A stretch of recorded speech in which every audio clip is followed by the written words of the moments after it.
आज stock x ray जो बात करने वाले हैं, हम करने वाले हैं हिमाद्री स्पेशलिटी केमिकल पर। देखिए, इस कंपनी में स्पेशलिटी क्या है, इसको लिया क्यों? क्योंकि कुछ दर्शक सवाल पूछ रहे थे, काफ़ी सवाल आ रहे थे, इस पर स्टॉक एक्सरे की डिमांड आई थी, तो इसलिए हमने सोचा कि आज इस पर थोड़ा सा डीप में जाकर अध्ययन करते हैं। और अध्ययन करने की वजह भी थी क्योंकि ये काउंटर मल्टी बैगर शेयर में से एक बना है। 45 से 65 रुपए की रेंज में चलता था ये जनवरी 2022 में, यानी कि कोविड वाली सारी चीज़ें खत्म हो चुकी थी। उस समय पर ये 45 से 65 रुपए चल रहा था और इसने सितंबर 2024 में जो अपना हाई बनाया है वो बनाया 688 रुपये 70 पैसे। लगभग 11 गुना ये शेयर हुआ था केवल और केवल 2.5 साल के अंतराल में। अभी भी ये जो शेयर चल रहा है अपने जो 2022 के जो लेवल्स थे, जो रेंज थी, वहाँ से करीब 7 गुना के स्तर पर चल रहा है।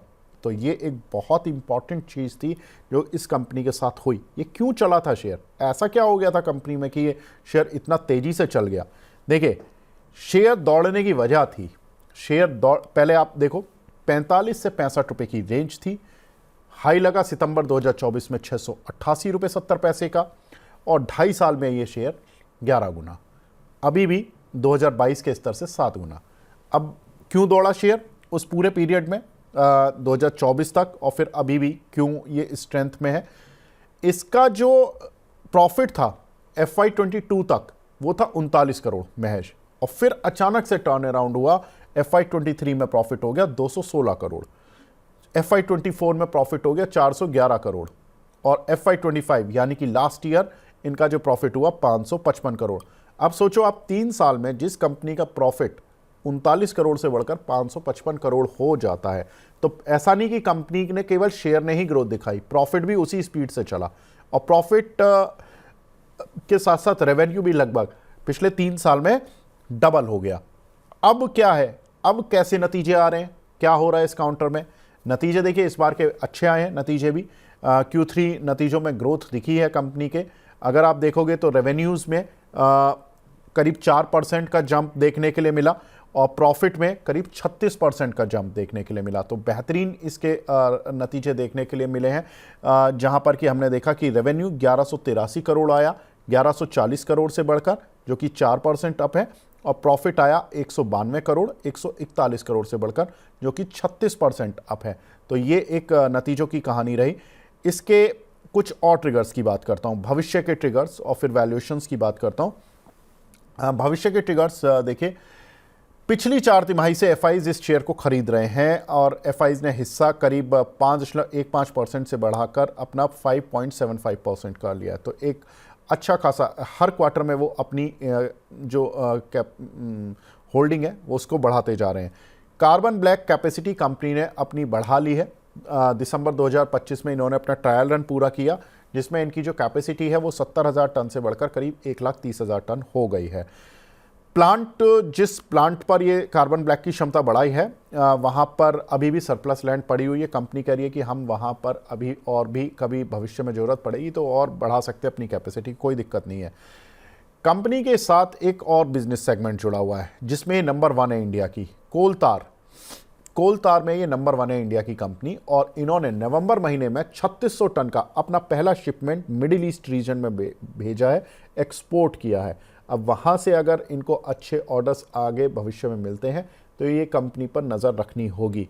प्रमोटर्स ने भी प्रेफरेंशियल वारंट के जरिए अपनी होल्डिंग बढ़ाई है। उन्होंने प्रेफरेंशियल इशू जारी किया था जिसमें कि करीब 316 रुपये पर शेयर के हिसाब से प्रमोटर्स, नॉन प्रमोटर्स कैटेगरी ने अच्छा खासा पार्टिसिपेशन किया था। उसमें अब जो पैसे बकाया राशि होती है वो आप जब पे करते हो तो आपको शेयर जारी हो जाते हैं, तो वो शेयर जारी हो गए हैं। प्रमोटर होल्डिंग 51.57% से बढ़कर 52.49% हो गई। लगभग कंपनी में 1% हिस्सा प्रमोटर ने बढ़ा लिया है।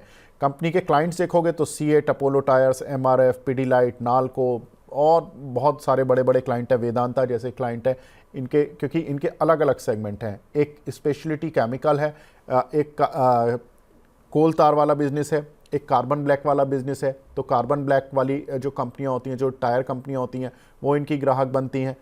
दूसरा जो इंफ्रा से जुड़ी हुई कंपनियां होती हैं और जो ई बैटरी से जुड़ी कंपनियां होती हैं, कोल तार का यूज़ करती हैं। साथ ही आप जो स्पेशलिटी केमिकल हैं वो और बहुत सारी इंडस्ट्रीज़ में यूज़ होता है। अब जब टायर पर यूज हो रहा है कार्बन ब्लैक, तो इन्होंने क्या किया, इन्होंने फॉरवर्ड इंटीग्रेशन कर लिया। इन्होंने केशोराम इंडस्ट्री से बिरला टायर खरीद ली।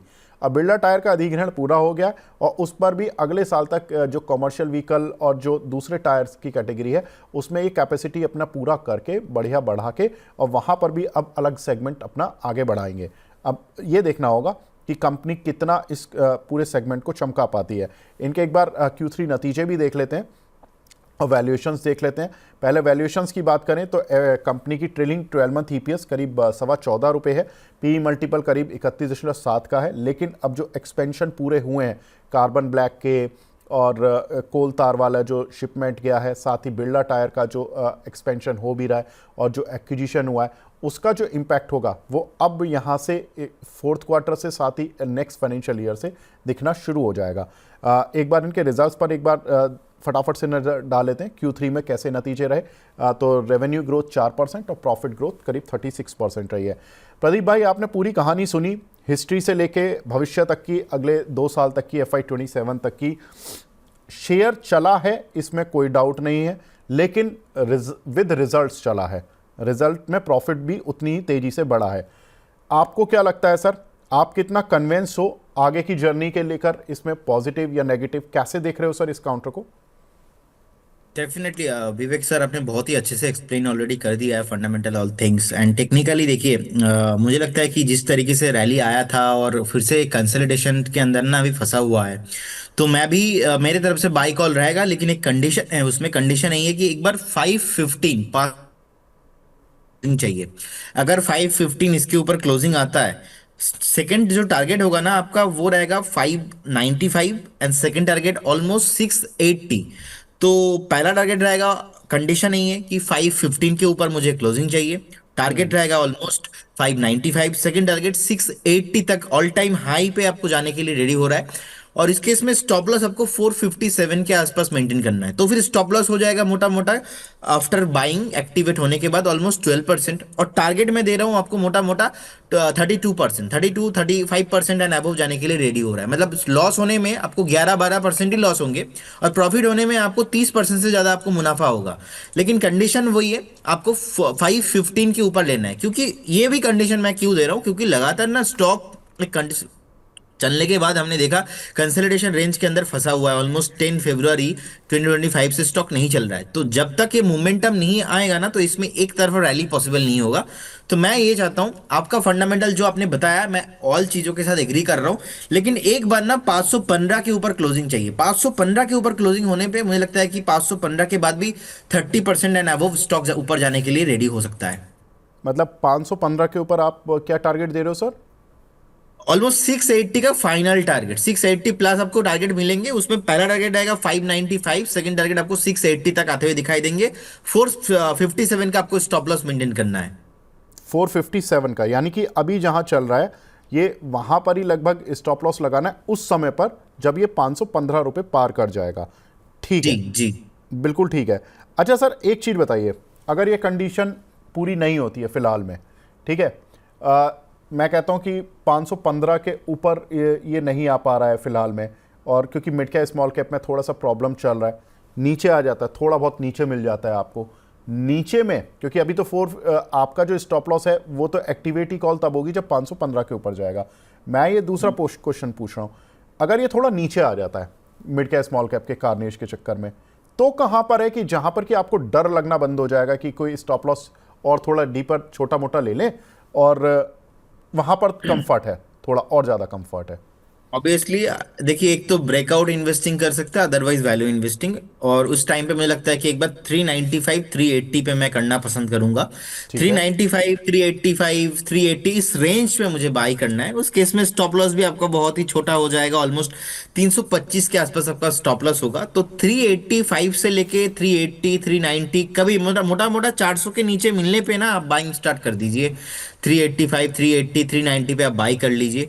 325 का स्टॉप लॉस मेंटेन करना है। सिमिलर आपको ऊपर का साइड में भी आपको टारगेट आते हुए दिखाई देंगे। उस केस में अगेन आपको 450 एंड 515 तक आपको टारगेट मिलेंगे। लेकिन वही है, 515 पे रेसिस्टेंस है, 515 क्रॉस होने के बाद आपको ऊपर मिलेंगे। और ये तो बात सही है सर कि अभी स्मॉल कैप मिड कैप नहीं चल रहा है। मतलब अभी 515 क्रॉस होना बहुत मुश्किल है।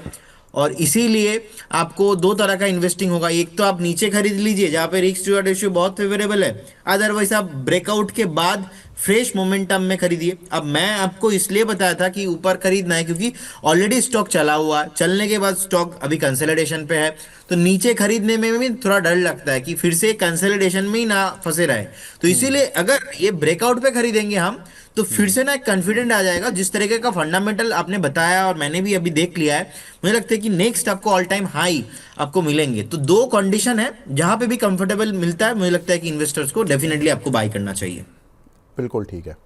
नीचे आए तो कहाँ पर बाय करना है, ऊपर जाए तो ब्रेकआउट में कैसे प्ले करना है, दोनों कंडीशन बता दी गई हैं आपको। फंडामेंटल आपको बता दिए गए हैं, टेक्निकल आपको बता दिए गए हैं। क्यों चला शेयर वो कहानी बता दी, क्यों आगे चल सकता है उसके ट्रिगर बता दिए, लेवल्स बता दिए आपको कि कौन से लेवल्स हैं जहाँ पर आपको ध्यान रखना है। ठीक है सर, फिर है ना प्रदीप भाई, बहुत बहुत शुक्रिया हमसे जुड़ने के लिए। लेकिन आपका वो जो 1 मिनट वाला जो फटाफट से डिस्क्लेमर होता है वो ज़रूर ऐड कर दीजिए।